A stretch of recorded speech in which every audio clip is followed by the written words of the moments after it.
What up, YouTube Alaics? Come back at you with another custom StarCraft 2 cast. We've got a couple replays for you today, featuring the Azeroth-Koprulu Hyperwar mod. If you're not familiar with this mod, it puts Brood War, StarCraft 2, and Warcraft 3 into one game. It's super sick. And this matchup in particular, there's a lot to unpack here. So this is a 1 versus 2 Archon mode matchup, and each team spawns with a worker from another faction. So as you can see here, this is not a human running around. This is a peon mixed in with the humans. Let's go ahead and introduce our players. Team number 1 spawning on the bottom side of the map. It's our purple player Rosebudio playing as the humans and as the orcs. He did spawn with that peon. Going up against team number 2 spawning on the top side of the map, it's our blue team Hydralisk and Musketmarine. They spawned as the Protoss, as the StarCraft 2 Protoss, but with a Brood War drone. So this is basically StarCraft 2 Protoss plus Brood War Zerg. This is going to be an insane matchup. I can already tell. Now, from what I've been told, this is a developer replay with everything unlocked. I'm not entirely sure what that entails, but we shall see as we go. Now, if you're new to my channel, I do cast and cover a lot of custom StarCraft 2 content. So if custom StarCraft 2 is something you're interested in watching more of, please consider subscribing to my channel. I'd greatly appreciate it. Now, back to the show. One complaint I've seen on several of my casts featuring the Azeroth-Koprulu Hyperwar mod is that the Warcraft 3 factions have access to their hero units, and that does seem to put them at an advantage in the early game especially. So, as we can see, the Blade Master is coming out from the Altar of Storms, and we will be able to see some other hero units come out for the human faction as well. So we'll see if Rosebudio decides to go for that. Currently, this is an Orc hero, and here it is, the Blade Master with some footman support. This is going to be hilarious. Rosebudio is starting the game off hot, going for blood. Meanwhile, the Zerg players, I guess technically both of them are Zerg players, have expanded to this kind of natural base location. We have a handful of Zerglings. This is not a lot. What is that? That is a mothership core. Where am I? Okay, so I guess this is what they meant with everything is unlocked. Meanwhile, the Blade Master did cloak into the mineral line for the blue team. Photon overcharge, I've not seen that in a very long time, gets activated. Great reaction time by Rosebudio though, moving to the Zerg mineral line, and this mothership core is doing a great job at trying to CC this guy. Oh my god, this is wild. What else do we have on the production tab?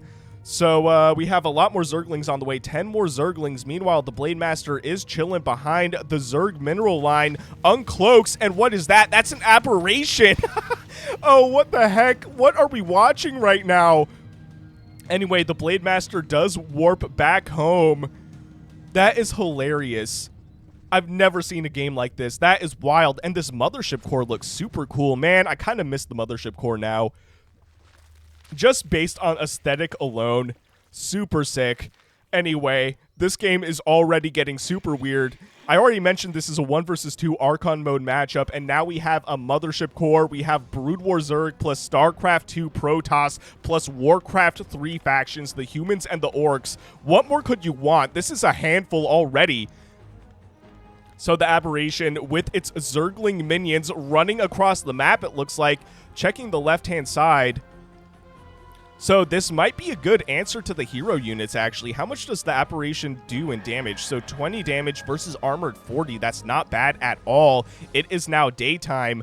And team number 2, it looks like they are going to be moving out with the mothership core, with the zealots, and also the supplicants. That is hilarious. Now the mothership core is lagging up behind just a little bit. A second aberration on the field as well. Taking a look at what Rosebudio is up to. He's got some stuff, but he's about to get attacked. He's about to get clowned on. Hydralisk saying we need phoenixes, and that is fair because we do have troll bat riders, which will do anti-ground damage, and none of these units, I think, shoot up. Maybe the supplicant does? No, the supplicant only shoots down, or hits down, I guess. No, it shoots. Okay, yeah, it shoots. Oh, this is going to be really interesting. We want to see the Zerg help out, though. You typically don't want to be attacking one at a time, or at the very least, if I saw the Troll Bat Riders, maybe I'd run back home because these were a lot of free units for Rosebudio. And the Blade Master coming in to save the day as well. Meanwhile, I don't know who's controlling this, to be fair. Let's just assume Hydralisk, because that's his name. Let's just assume that he's controlling the Zerg right now. And I think, yeah, so the Aberration also only hits ground units. So going for the Troll Bat Riders was a great move by Rosebudio, actually. But this is still a lot of stuff to be dealing with, though. The Zerglings doing a lot of damage. Unfortunately, we can't see how many workers were killed with this UI. Also, apparently you can mine 5 workers at a time from the Vespian Geysers, at least for the Warcraft 3 factions. That is also interesting. Now, with these Troll Bat Riders, as long as Rosebudio is able to maintain some sort of economy, he could still stay in this game. We shall see, though. Looks like a structure here was canceled. I did not see what was canceled. Let's go ahead and take a look at what's going on for the blue team as well. We have a 3rd base coming down. Technically a 4th base, I guess, but a 3rd base for the Zerg player. Meanwhile, the Phoenixes are out, and this might shut down Rosebudio's build. We've got the Troll Bat Riders. We also have the... Oh, what is he? He's the Shaman. I can't remember what this guy is. Yeah, the Tauren Chieftain. I almost called him the Terran Chieftain. Oh, man, I'm so sorry. My brain is all kinds of jumbled up right now. Yeah, so welcome to interdimensional cable television for StarCraft/Warcraft. I hope you're enjoying your stay. Wait a minute. Okay, for a second I thought the Phoenixes were shooting down, and I was about to turn off my computer. Anyway, a lot of stuff killed by the blue team. Rosebudio losing how many resources at this point? 6,600 resources lost by purple, 4,600 lost by the blue team. Really not that big of a difference, but unfortunately for Rosebudio, he is on 1 base right now. He is rebuilding that Great Hall, but this is looking like a rough situation for our Warcraft 3 player. In all fairness, though, he's going against an Archon team against 2 players playing by himself. So, you know, you gotta give him some credit here. He's still in the game. Oh, and the Mothership. Also, totally forgot to turn on the production tab. The Mothership is out, by the way. With, no way, with the wormhole? Oh, that is crazy. What? This looks a little different to me. Wormhole Transit creates an artificial wormhole, allowing the Mothership to instantly travel to the target location. That is wild. Anyway, Rosebudio throwing out the GG, giving the victory to team number 2, the blue team. What a crazy game and what a crazy replay. Anyway, stay tuned, and I'll see you guys for the second game. All right, you guys, welcome to game number 2. This is going to be a more or less standard Azeroth-Koprulu Hyperwar matchup. If you could say anything is standard about this mod, this is a 3v3. Let's go ahead and introduce our teams. Team number 1 spawning on the bomb side of the map. It's our orange Night Elves player Filip with his ally spawning just to his right. It's our army green StarCraft 2 Zerg player Galahad trying to attack the scouting probe. That is hilarious. With his ally spawning just to his right, it's our Brood War Protoss player, the purple player Leionel, going up against team number 2, spawning on the top side of the map. It's our Brood War Protoss player, Anyone. Anyone is a Spanish-speaking content creator for StarCraft 2. I'll go ahead and link his info down in the comments below, as well as in the description below. With his ally spawning just to his right, it's our blue Humans player, Troyden. With his ally spawning just to his right, it's our red StarCraft 2 Zerg player, Jasher. Now, there is still action here. Anyone is getting a lot of scouting information and also has a mouthful of minerals, and will spot that there is an expansion for Galahad as well, passing just by that creep, and we'll actually get a visual on this.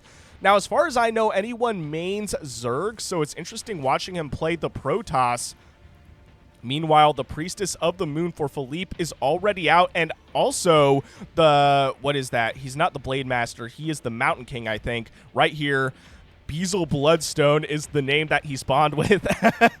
for our blue humans player, and they will have a showdown in the middle of the map already at 2 minutes and 45 seconds. The Priestess of the Moon is taking a ton of damage, though. That, what was it? Stormbolt doing a ton of work. Oh, great pickup by Troyden. The Priestess of the Moon was attempting to warp away, but did get killed by the Mountain King. Great pickup for team number 2. Meanwhile, a third base coming down for Galahad. So Galahad is going for a bit of a greedy opener, which is always risky in 3v3 matchups, but lucky for him, Jasher is going for almost exactly the same thing, going for a third base of his own. Now, it's going to be hard to keep up with everything. We'll do our best, given the fact that we have factions from 3 different games. The Dragoons spotting this Overlord. The Overlord will go down. The Dragoons could easily take on these 4 Zerglings, and Jasher realizing that, running away, but not getting supply blocked. So that is lucky for him. That Scouting Overlord was a good pickup, though. Meanwhile, the Priestess of the Moon with her Dragoon minions. That is hilarious. Going for the attack on the top side of the map. Some Zerglings running in as well, trying to do some damage here. The roaches are out. Now, the Priestess and the Dragoons are kind of getting separated. Great movement, though, by Filip, realizing that Leionel is kind of moving towards the left-hand side of this engagement, running back behind these Dragoons. Oh, and here's her nemesis, the Beazle Bloodstone hero, the Mountain King, doing so much work, man. Oh, the Zerglings, though, running to support these Dragoons. Now, the Mountain King could easily take on these Zerglings, I feel like. As a hero unit, there's no way he couldn't, right? Anyway, does manage to survive. The roaches chasing away those Zerglings as well. And this is interesting. This hatchery is getting upgraded. Do we have an upgrade on this hatchery? No. Anyways, what do we have on the map here? Here she is, the hero unit, the Priestess of the Moon. Now, I don't know if you guys can see that, but the hero units are marked by a little bit of a bigger kind of icon on the mini-map. So you have this blob of blue right here. Yep, that's our Mountain King. I almost called him the Blade Master. Blade Master is from the last game. We did have to take a quick pause because my mic got disconnected, but we are back. Oh, and what is this? Dark Templar. Oh, anyone with the Dark Templar play, I like this. Some Zerglings running across the map as well. They will spot the third base for anyone potentially. And yep, they definitely know that base is here.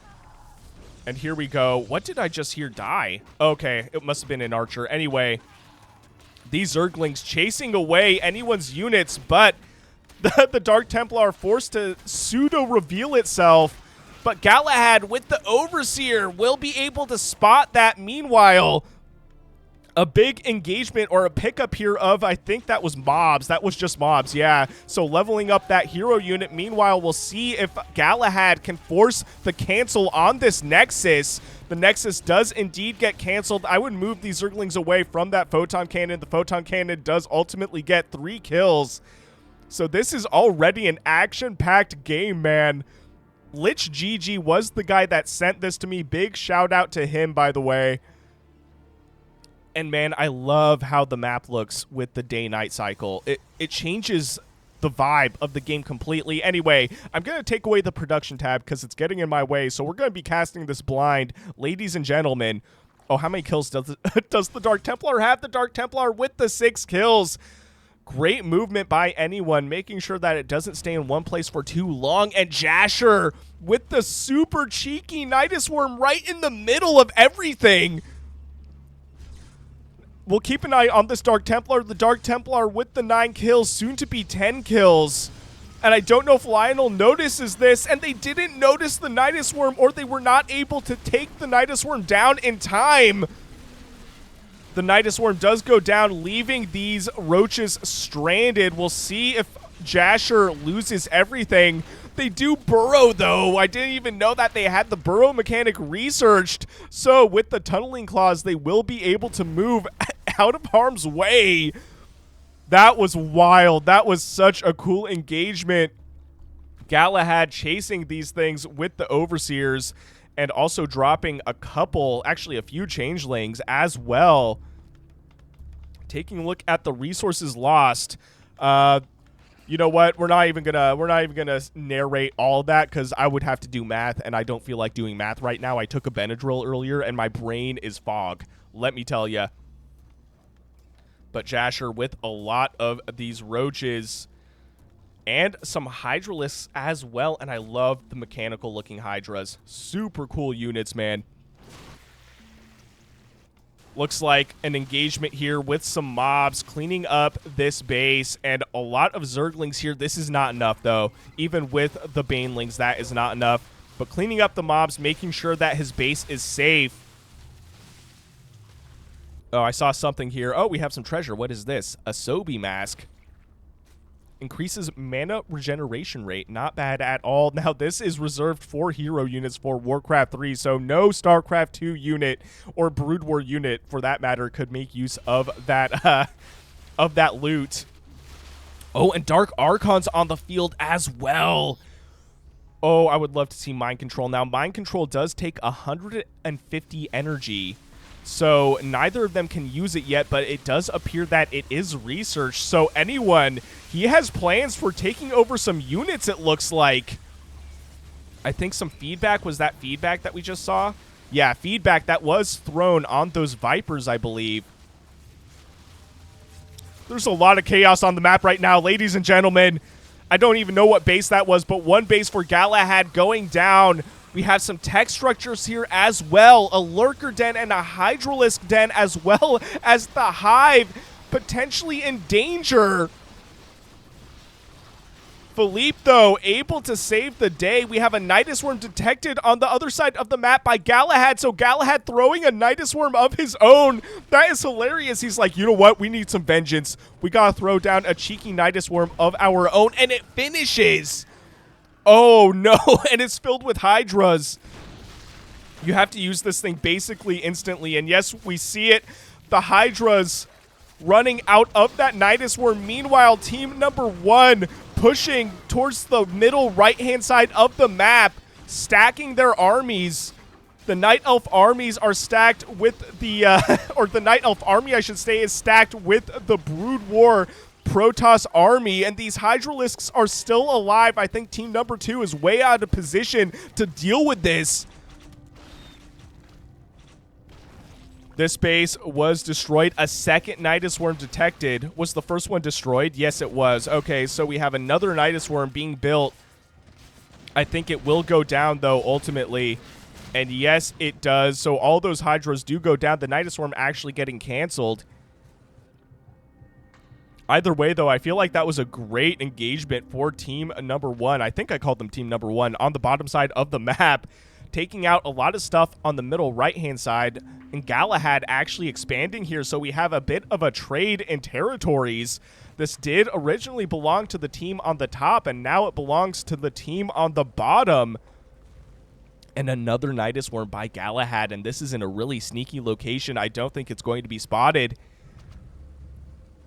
Oh, a lot of Zerg units here. Burrowed, unburrowing, catching the Night Elf army off guard, but the Dragoons trying to flank this with the High Templar as well. They will be able to throw down some storms on these Hydras if they choose to. A lot of spells right now. There's a lot of graphics on my screen. The Hydras being forced on the retreat. This is a crazy game. Meanwhile, there's a bunch of chaos here from the Nidus Worm with these Hydralisks. It looks like a base did go down for anyone. There are a lot of photon cannons here, though. Oh, man, if anyone could mind control, like, I don't know, one of these Lurkers, that'd be really cool, but ultimately, not enough energy, and the Dark Archons do go down. Meanwhile, another engagement on the right-hand side of the top side of the map for team number 2. Some storms here as well on these Zerg units, but it looks like Jasher able to clean up a lot of this stuff for the Protoss. Galahad, though, being really aggressive with these lurkers, and I don't think there's anything anyone can anyone can do. I had a little bit of a tongue twist there. So good pickup once again by team number 1, and another Nidus Worm, which will absolutely get killed or canceled. Anyway, anyone leaving the game. His allies are still in it, though. We'll see if they stay. Now, it looks like we have... Okay, no, this is not a standoff. These are allies. I was like, oh, man, they're staring at each other like they were about to attack each other. But no, they are allies. The Nidus Worm getting resupplied. And Jasher on the opposite side of the map, way out of position to deal with this. I don't know if team number 2 can handle this aggression. I mean, they've been all over the map. But it looks like they're opting for a base race, which I'm not necessarily mad about. He's like, you know what? I have stuff in my base. I have to do something about this. And also the Hive, by the way, has survived this entire game. Not bad at all. Leionel with a Dark Archon of his own. And, and a Dark Templar here. Do we have any detection to answer these Dark Templar? I don't know, actually. Troyden trying to keep the stuff back home alive, ultimately taking out that Nidus Worm and taking out the Hydralisk as well. And I was about to say we have another Nidus Worm in the main base for team number 2. So this is still kind of a tight game. All things considered, the Hive does go down as well. That is a good pickup for Jasher and for team number 2. These are a lot of Dragoons, though. I don't know. I don't know if the StarCraft 2 Zerg player can answer this. He does throw out a GG of his own, leaving the game. And now I think we only have who do we have on this team now? For team number 2, I think it's the blue player. This is a lot of stuff, though. Look at these treants. The Ancient Protectors are uprooted. This is hilarious. Galahad leaving the game. Leionel leaving the game. Who is in this game now? I don't know. And the Lich King leaving the game. I believe he was the observer, but team number 1 winning the match. What a crazy cool game. If you guys enjoyed what you saw, please consider shooting me a like and subscribe. I would greatly appreciate it. And if you want me to cover any of your own games, I will leave my email and Discord in the description below. And I'll see you guys on the next one.